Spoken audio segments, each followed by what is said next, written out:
Bum bum bum bum bum bum bum bum bum bum bum bum. Welcome back, my friend, to Bjjbrick Quick.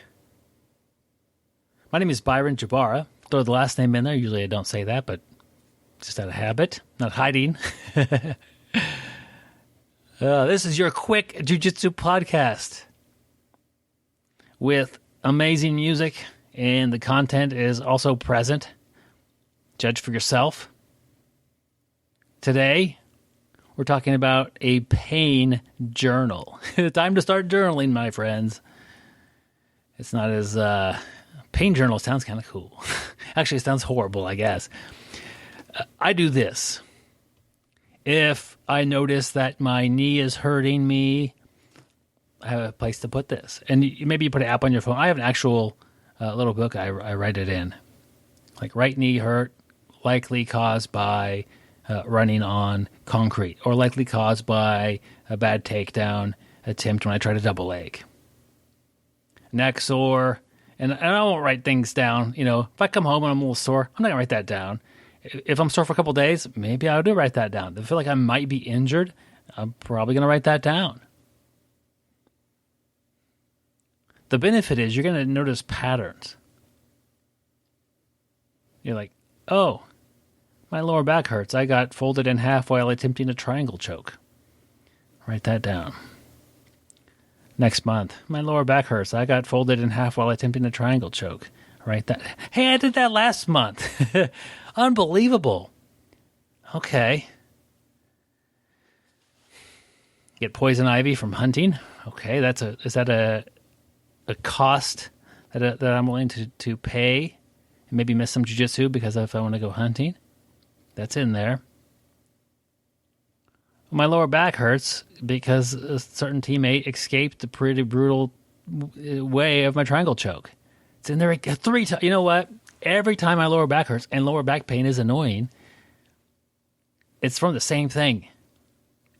I could say my teammates escaping my choke, but it's from me attempting a choke. When I started in this pain journal, my triangle choke was my best technique. My best technique. I was a brown belt starting to tap out black belts. There's only one way to do it. My triangle choke. If I wanted to roll with somebody, I could usually tap them with that triangle. After seeing this pop up several times over the course of a few months, lower back pain, result of my triangle choke. And sure, I knew how to address getting stacked and getting folded most of the time. I mean, I would do 10 triangles an evening. Maybe that's exaggeration, maybe 5. But I would triangle a lot of my training partners. Most of the time, 80, 95% of the time, either they get out or I end the choke. Either way, I'm not hurt. 5%, maybe less. Ended with me, with a sore back that made it hard to tie my shoes or even put them on. I took my best technique, I threw it away. Now, I'm not saying I never triangle choke anybody, but I basically never triangle choke anybody.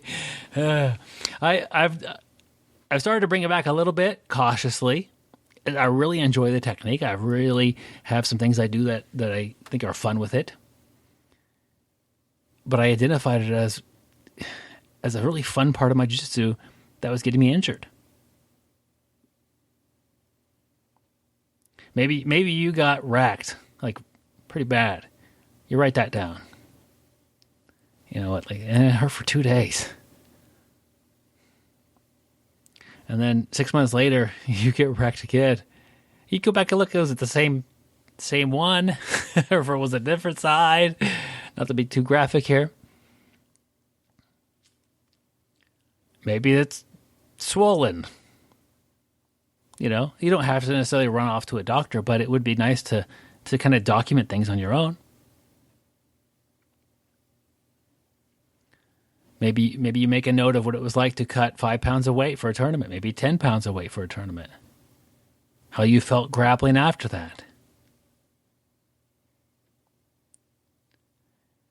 Everyone's body's unique.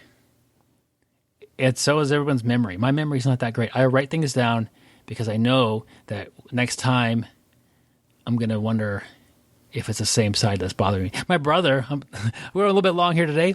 My brother has an eye problem.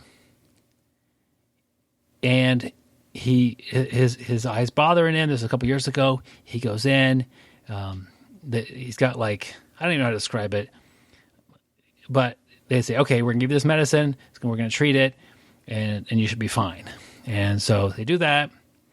And then like 2 years later, he goes back. It's the same problem. And he's like, I thought you said it wouldn't come back. I thought it was a one-time deal. And this time it's like worse. And, you know, he has very limited vision. I don't know if he's how blind that eye is, but he's really in danger of not having a lot of vision out of one of his eyes. And the day he went in to get it looked at, they gave him a shot right in the eyeball, and they did a series of these, and it was like real aggressive treatment. And he was upset. He's like, I was here a couple years ago, and you know it was gonna be fixed. And they're like, that was your other eye. He should have wrote that down.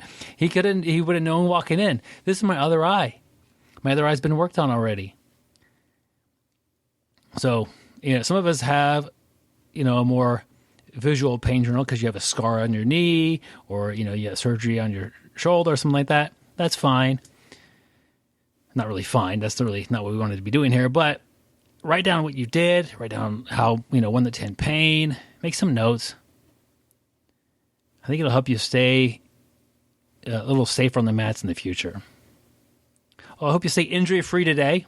Don't have to put anything in the pain journal on this day. And have a great day, my friend. And stay sweaty.